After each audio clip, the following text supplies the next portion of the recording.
Hi all, welcome to another episode of One Pitch Catch. We just had a bad day for both the Indian teams on Sunday. So both the men losing to Australia and the women losing to England. Did you watch the games, Jaga? What are your thoughts? Yeah, I did watch the games. We start off with the Women's World Cup match, India versus England. It was a very crucial match. Pretty much, for the most part, a must-win match. I think they needed to win two out of the remaining three matches. But we saw the same problems that we had seen through the earlier part of the tournament. I think in this case, the top order did a pretty decent job. Good partnership between Smriti and Harmanpreet, and then Smriti and Deepthi. But I think we still saw that the familiar problems persisted in terms of just not being able to close out the games, the lower order fragility. And this is something that we had seen in the past few years as well. You have seen so many instances where the lower order would just capitulate. I think I posted about it in my personal Facebook. Once the WPL started, I thought that the WPL would help the Indian team close out some of these positions because the more the number of players that got exposed to tight games, the chances that they become better at it are there. Still early stages. Let's see in the next couple of years how it helps. But I was also pretty surprised that Jemima was dropped. Yes, I got that she had, I think out of the four innings, she had scored a couple of 30s and then a couple of ducks. But I think she did score at a pretty decent pace against Australia the last time. So I was pretty surprised. They probably went in for the extra fast bowler or seamer. Yeah, But Renuka played yeah, extremely Renuka Singh was used. But I mean, I think overall England definitely fielded and bowled very well when defending the total. They used spin very well. I think overall this tournament, there's been a lot of talk about how left arm spin is, especially orthodox spin, is being really, really useful against the batsmen because of the batters, because of the pitches and things like that. They definitely used. In fact, their opening bowler started bowling left arm spin towards the end, so definitely did use it. Uh, I So, think and sorry.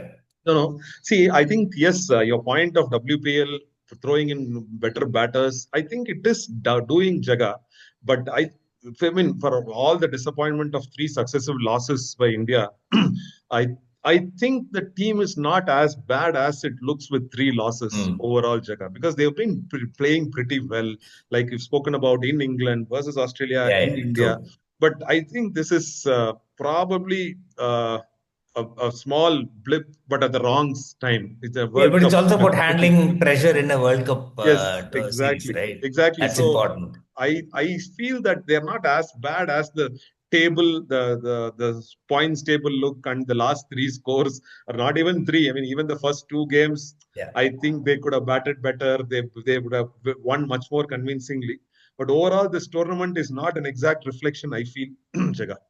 I agree. I mean, so I think definitely they did very well in the run up to this tournament in England and even to some extent against Australia. Like coming close to chasing 400 against Australia is not a joke, and they didn't fall that much short given the target.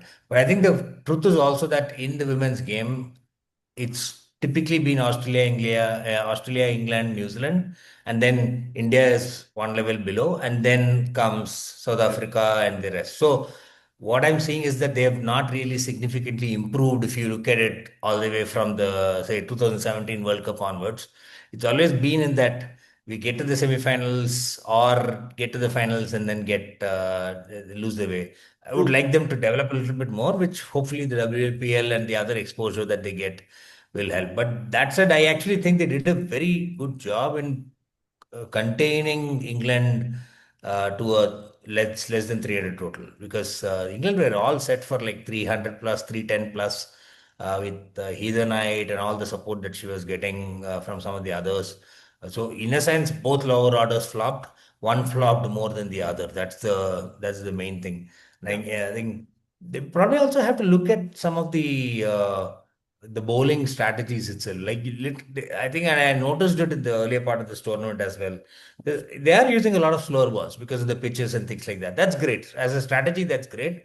But you can see it from the stands. It's so obvious that their bowler is going to bowl a slower ball. So I think they need to look at some of, because you could see there were some instances where Ether Knight was literally walking down the track. She completely anticipated the slower ball and she's slogging it over mid wicket. So I think while the tactics is good, I think the execution definitely seems to have a lot to be closed out on. That this loss basically makes the New Zealand game a must win now, because you kind of assume that you'll win against Bangladesh, but New Zealand is now a must win. That's, I think, day after Must tomorrow. win for Yeah. both. I mean, Uh, it's must win for both yeah, New for Zealand both teams. also. Yes, even So for New Zealand, because I it's think most. both are on the same number of points, I think. Yes, I think both they have to. I mean, if Rain was a team, no, they would have qualified for semi-finals in this time because they have spoiled 5 games. I think they would have more points than Australia. So, uh, uh, so, so New Zealand also are in the same spot. So one of them will have to go to the semis, depending Yeah. on who wins on that day. Which is Let's see. good and surprising, because South Africa has not historically been that strong from a women's game perspective. I guess in the last cycle, they definitely seem to have improved. They have the bowlers now. They seems like they have the batters as well. Um, and they always have had a decent system over the years, whether it's the men's game or even the youth stages. Now it's extending into the women's game as well. So that's good. Let's see how the rest of the tournament goes. And let's see how rain impacts some of the other games. I don't know how many of them are in Colombo. I think 50% of the games in Colombo have been washed out, or maybe it's more than 50%. So that is a bit of a challenge. Like you said, rain may have been a semi-finalist as well. So that's about it from a women's World Cup match perspective. We move on to the other India game that happened that day. India versus Australia, first ODI, and this was at the Optus Stadium, I think. Yes. Very bowling friendly conditions. Australia basically made the best use of the conditions. There was a lot of anticipation around the comeback of Rohit and Virat after basically retiring from other formats.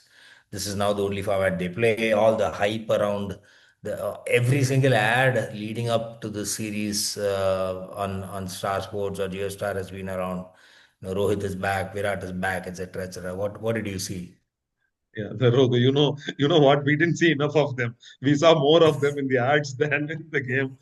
Though they made, I mean, at least Rohit Sharma was there for a while. Virat hardly made bat and ball touch. One or two balls he touched. As usual, he would have been caught at slips of one of the balls earlier, Right. which he missed.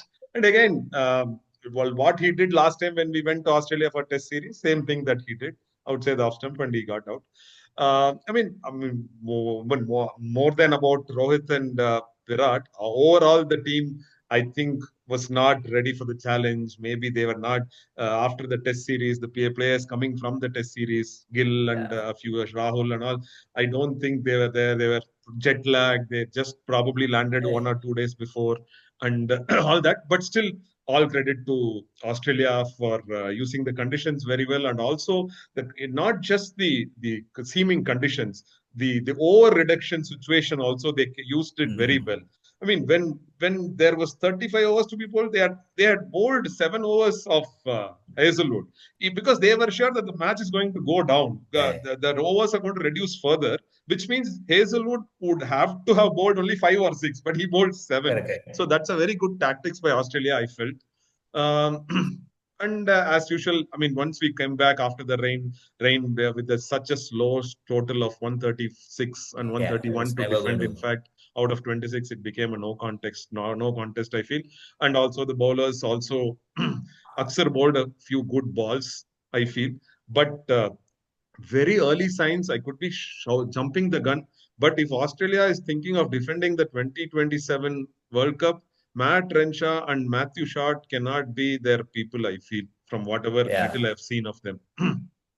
I was surprised, especially to see Renshaw. I never realized he was being considered for ODIs. But one of the things that I was a little concerned about was in terms of the batting order for India, with KL Rahul showing up after like Shreyas and possibly after Axar as well, which is bizarre, right? He's pretty much been in as good form as anybody can be over the last what, since July or August, right? So, and Mhm.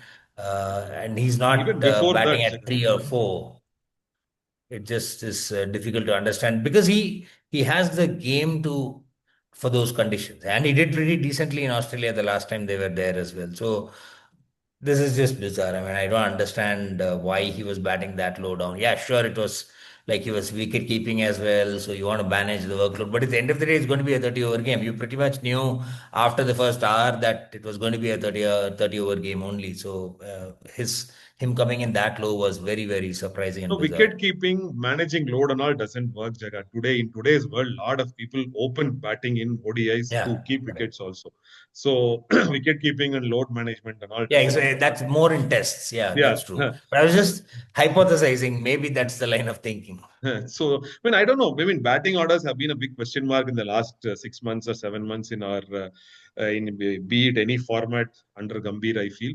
But again, that's what. Once you have the results on your side, you can't question him. He will call you shameless if you question him. So, but the first ODI has not gone his way. Let's see how the other two ODIs go. Actually, And I'm okay with him calling us shameless if he listens to us. So that's fine with me. But anyway, but one thing was bizarre. India made 136, but Australia had to get 5 runs less. Like that's a little weird. It's probably some intricacy about the DLS that nobody understands. Nobody understands. Nobody understands. I mean, there is. I went through a DLS calculator link also, Jaga, but I still couldn't figure out why the concept of saying that this is they had lesser resources and all those things. I failed to understand. But whatever it is, even if it was a 141, Australia would have won. But I still Yeah, feel India getting to a 136, the Australian target should definitely have been more correct. than Yeah, 136. Common yeah. sense wise, I'm thinking. Yeah, So, I mean, because you know what the target is, you have your full 10 yeah. wickets in hand, And and you you know know it is how a many 26 overs are over game. available. And you know it's a 26 over game. Yeah, yeah. It's so at the start of the batting innings, you know it's a 26 over game for Australia. So that I don't understand. And I think it's wise not to break your head over understanding DL is something that I have realized over the years. Yeah, I mean, I think just a thought that struck me, right? I mean, you get to targets that change in a rained out game situation or a overs reduction situation where typically because the team that's chasing knows how much the target is, they can plan accordingly. Why would we not have just a thought? Why can't the same principles apply to any chase? Like the team that's chasing, regardless of whether there's a weather interruption or not, why can't they be told, hey, you know what the target is, you know what you have your full 10 wickets, you can plan it out, so your target is not 350, it's 375. Yeah, maybe it's just a thought. Or probably you have to get there in 47 overs instead of Yeah, 50. something like that. Yeah, that won't work. Advertisers won't like that, so that's never going to work. So yeah, this will work. Yeah, exactly. So So yeah, that's a good thought. that's about it. Anything? Nothing other a lot of Tri Nation two but bilateral series are going on. So let's see once all the series get over, we will come back.